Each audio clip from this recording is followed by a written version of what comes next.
In this video, we'll take a closer look at what Jesus taught about the Holy Spirit.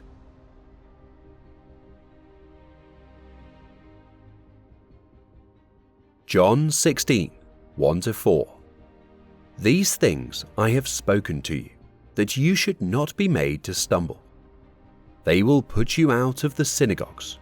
Yes, the time is coming that whoever kills you will think that he offers God service. And these things they will do to you because they have not known the Father nor me. But these things I have told you, that when the time comes, you may remember that I told you of them. And these things I did not say to you at the beginning, because I was with you. The final paragraph of the section summarizes why Jesus had taught them all this, referring to John 15, 18-27.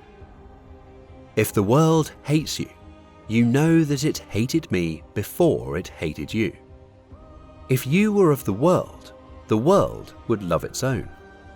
Yet, because you are not of the world, but I chose you out of the world, therefore the world hates you.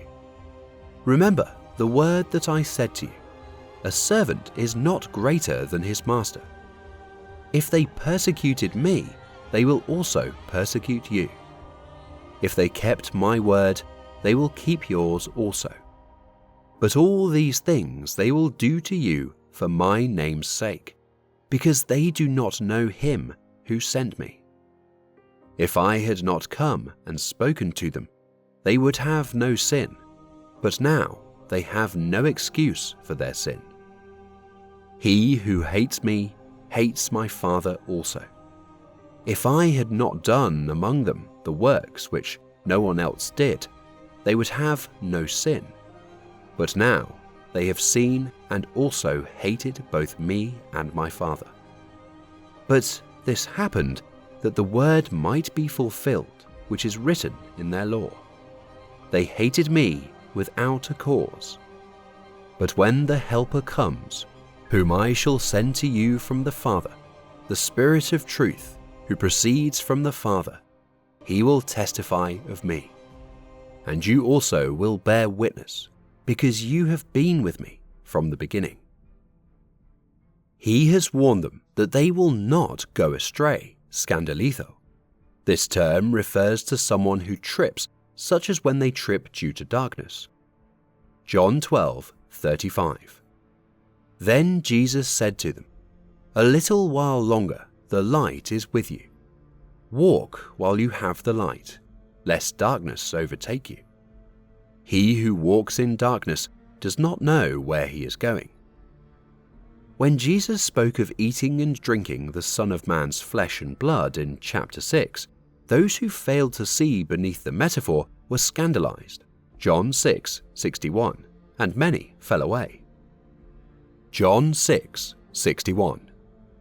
When Jesus knew in himself that his disciples complained about this, he said to them, Does this offend you? The greatest thing, therefore, that the disciples have to fear is that they will renounce their faith or commit apostasy. Here, Jesus refers to expulsion from the synagogue. Throughout his ministry, Jesus was open about the social consequences of his discipleship. Suffering and even martyrdom could befall them. Jesus says in Luke's version of the Sermon on the Mount, Luke 6:22, Blessed are you when men hate you, and when they exclude you, and revile you, and cast out your name as evil, for the Son of Man's sake. Matthew records Jesus' harsh prophetic words to the Pharisees about God's messengers. Matthew 23:34. Therefore, indeed, I send you prophets, wise men and scribes.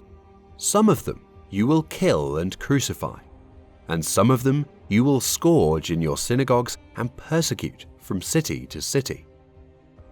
The story of the blind man, John 9, serves as a model for what is to come in John's Gospel.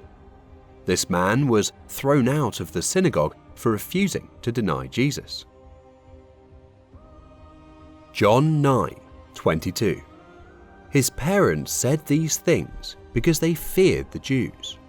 For the Jews had agreed already that if anyone confessed that he was Christ, he would be put out of the synagogue. John 12:42. Nevertheless, even among the rulers, many believed in him. But because of the Pharisees, they did not confess him, lest they should be put out of the synagogue. Early on, accepting Jesus as the Messiah became a matter of synagogue discipline, and none other than Saul of Tarsus served in this capacity. Acts 9:1-2. Then Saul, still breathing threats and murder against the disciples of the Lord, went to the high priest and asked letters from him to the synagogues of Damascus, so that if he found any who were of the way, whether men or women, he might bring them bound to Jerusalem. But Jesus' point is that to know in advance is to be equipped. John 16:4. But these things I have told you, that when the time comes, you may remember that I told you of them. And these things I did not say to you at the beginning, because I was with you. To step into suffering and realize that it follows the pattern of Jesus' life and achieves his word may strengthen men and women for whom faith comes at a severe cost. John 16:4. But these things I have told you, that when the time comes, you may remember that I told you of them. And these things I did not say to you at the beginning, because I was with you. John 16:4a does not refer to when the time comes, but when their hour comes. Throughout John, the hour refers to Jesus' death and glorification, but now it is the disciples' hour that will test their devotion to their faith. It was an exchange of persons. When Jesus began to draw near the close of his earthly ministry, he gradually began to prepare his disciples for his departure, promising that another person would come to take his place. At this point in the teaching of Jesus, the Holy Spirit was emphasized as a person. The essence of what Jesus was saying was that there was to be an exchange of persons. I, the Son of God, as a person, am going away. In my place, another person, the Holy Spirit, will come.